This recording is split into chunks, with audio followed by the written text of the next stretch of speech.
What is up, guys? It is Quinn here, and in today's video, we're kind of going to be continuing what we talked about yesterday. So in yesterday's video, I kind of went through the tough calls in round one at the running back position. So we were looking at, should you pick Christian McCaffrey or Jonathan Taylor? In the middle of the first, should you be picking Austin Eckler or Derrick Henry? And then like later on in the first round, Dalvin Cook or Najee Harris. So kind of just finding these like pairs of running backs who are going in the same range, breaking down the positives and negatives of both players, and then I was just kind of giving my thoughts on where I would go.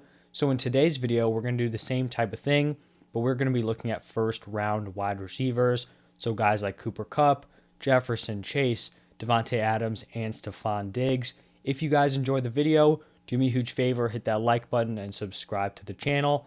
But let's just jump right into it. And honestly here, starting off with Cooper Kupp, there's really not like a second option who's really competing with Cooper Kupp. Kupp seems to be like the clear number one in basically every set of rankings on every single fantasy platform. So I'm not going to compare him against another wide receiver. I'm just going to go through his pros, his cons, and then kind of talk about whether or not I would take him over guys like Jonathan Taylor or CMC, because all three of those players are kind of going in the first three picks, pretty much locked in. So starting off here with the positives for Cooper Kupp, the first one would have to be that he just has a nuclear ceiling. We saw it last season, averaged 25.9 PPR points per game, caught 145 passes, 1,947 receiving yards, and then 16 touchdowns. Like, those are legendary stats right there. And then he finished number one in all of these categories. So number one in targets, target share, receptions, receiving yards, red zone targets, yards after the catch, touchdowns, and then yards per route run. This was one of the most dominant wide receiver seasons we have ever seen. And then another positive here for Cooper Kupp is this is a pretty similar situation. He's going into his second season with Stafford at quarterback. Obviously, they had chemistry in year one. I think as a whole, this offense will only get better. I'm not going to say that Cooper Kupp is going to improve on that season, because, that would just be absurd. You do have Allen Robinson coming in, but Robert Woods is gone. So, he was competing with a solid wide receiver 2 all season, whether it was Robert Woods or Odell Beckham. I really don't think it's going to matter. So I don't think A-Rob is going to come in and change this offense too much. And honestly, I really couldn't think of a negative here for Cooper Kupp. There's nothing that really stands out as a major concern. I think he's going to have a monster season. Like, he may not finish as the wide receiver 1 overall, but I think he's going to be an elite option. And I do think he should be the first wide receiver off the board. But I will not be taking him over Jonathan Taylor or Christian McCaffrey. When I'm just looking at the running backs this year, it's kind of a weird situation. I feel like normally at the running back position, you've got like your top 4, 5, 6 guys. You feel super locked in with those players. This year, I kind of feel like, at least in my opinion, you have CMC, Jonathan Taylor, and then you just have like this huge tier with like Derrick Henry, Eckler, Cook, Najee. You could even throw guys like maybe Mixon, Fournette, Swift. You have all these options. So I don't really want to be taking my RB3 at like the top 3 picks, because I'd much rather go with a guy like Cooper Kupp. And then I would even consider like that next tier of wide receiver with Justin Jefferson and Jamar Chase. And those are the players that we are going to talk about next. So starting off here with Justin Jefferson, on the positive side, the man has just had historic production to start off his career. He averaged 17.1 PPR points per game as a rookie, followed that up by averaging 19.4 PPR points per game in his second season. He has the most receiving yards and most receptions through 2 years in the NFL. So, the dude is just on a historic pace. He's an absolute baller. And I think another really positive here is that the dude just has straight up wide receiver 1 potential. Looking at last season, 108 receptions, 1,616 receiving yards, and then 10 receiving touchdowns. It looks like the Vikings are going to be more pass heavy this year. Obviously, that's going to help Justin Jefferson. He is just on a crazy upwards trajectory. I think he's bound to just see a massive season soon. Like, in Justin Jefferson's career, he's going to have at least one season where he's like 24 plus points per game. I don't see why it doesn't happen this year. And I really couldn't pinpoint really any like negatives here for Jefferson. I guess if you wanted to nitpick, you could say like, oh, he hasn't finished with like a 20 plus point per game season. But like, what are we looking for here? He's played 2 games in the NFL. 2 seasons in the NFL, and he's been fantastic in both of them. So I don't really think there's any fair kind of negatives here for Justin Jefferson, and I think he's a fantastic fantasy pick. Moving on to Jamar Chase, another one of his positives is he also has had historic production, obviously through one season, but I mean 17.9 PPR points per game as a rookie, that is crazy. Second most rookie receiving yards ever, second most receiving touchdowns ever.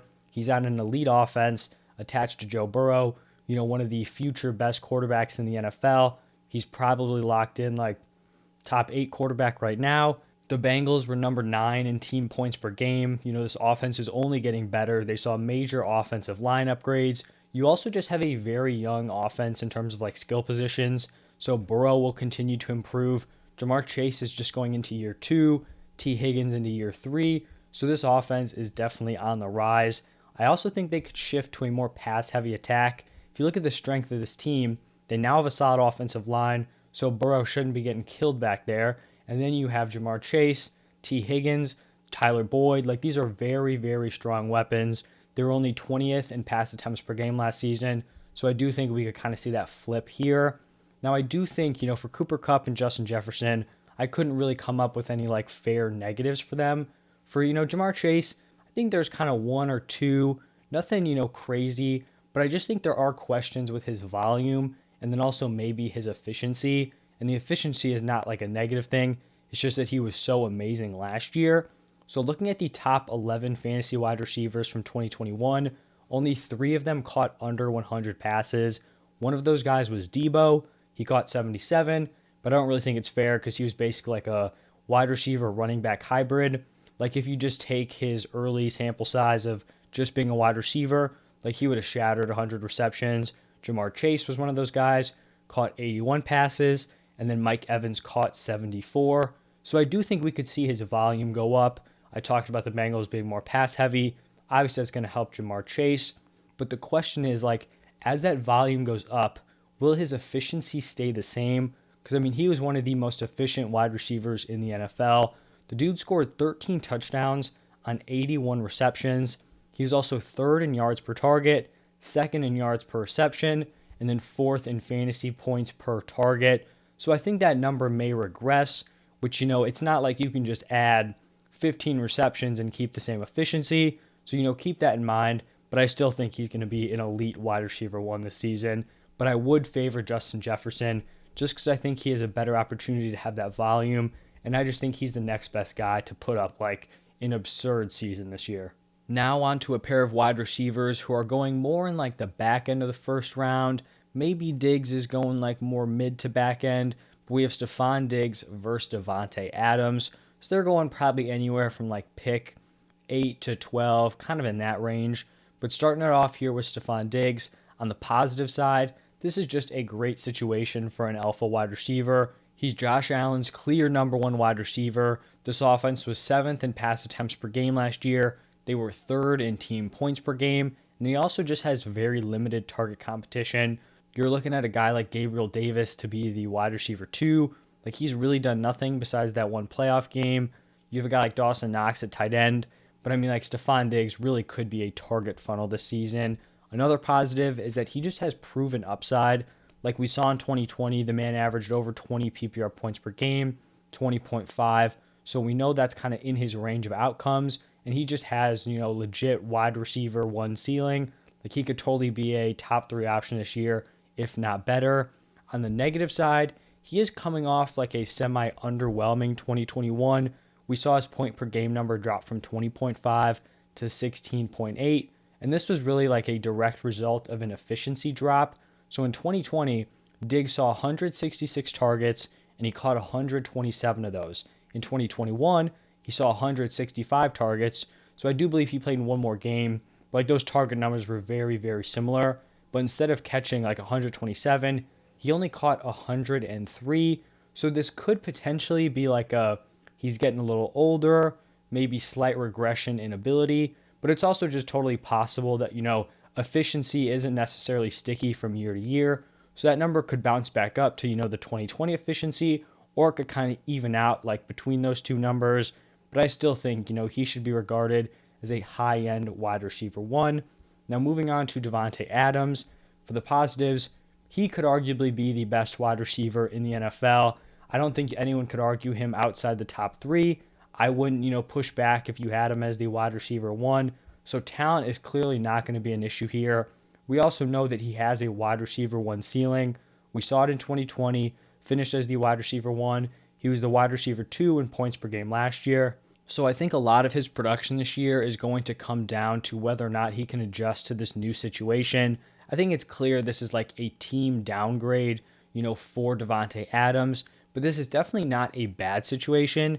The way I kind of look at it is he's basically going from like a great situation, like one of the best ones in the league, to a really solid one, right? Like the Raiders, it's a good landing spot, but it's definitely a fall off from the Packers, right? Because he went from being the wide receiver one with really like no target competition with Aaron Rodgers to now he's the wide receiver one with some decent competition, Darren Waller, Hunter Renfrow, and then he has Derek Carr throwing him the ball. So you do see some like minor downgrades there. And I just don't know if he's going to have the same volume that he saw last year with A-Rod. So Davante Adams was second in the NFL with a 31.6% target share. And then he was first in the NFL with a 35.3% target rate.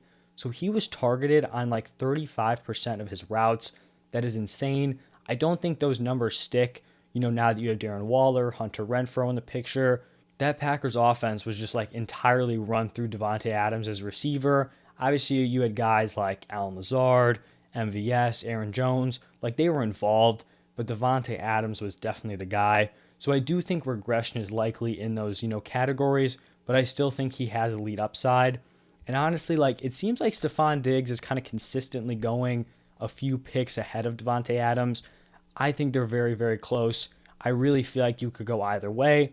But if you're asking me, like, would I rather pick Stephon Diggs at pick 8 or kind of sit back and pick Davante at like pick 11, pick 12? I'm definitely taking that few pick discount. So if I'm up at 10, I feel like it's like a 50-50 shot, Diggs or Davante Adams. Both are great options. So I'm not even really going to make a call here. But those are like the tough calls. Obviously, we had Cooper Kupp as like the clear top option. I'm going Jefferson over Chase. Diggs, Davante Adams, really a toss-up for me. So let me know what you guys think about these like crossroads spots. Are you taking the running backs? Are you taking Kupp? You going Jefferson or Chase, Diggs or Davante Adams? Let me know down below in the comment section. That's going to wrap it up for this one. Thank you all for stopping by, and I'll see you guys in the next one.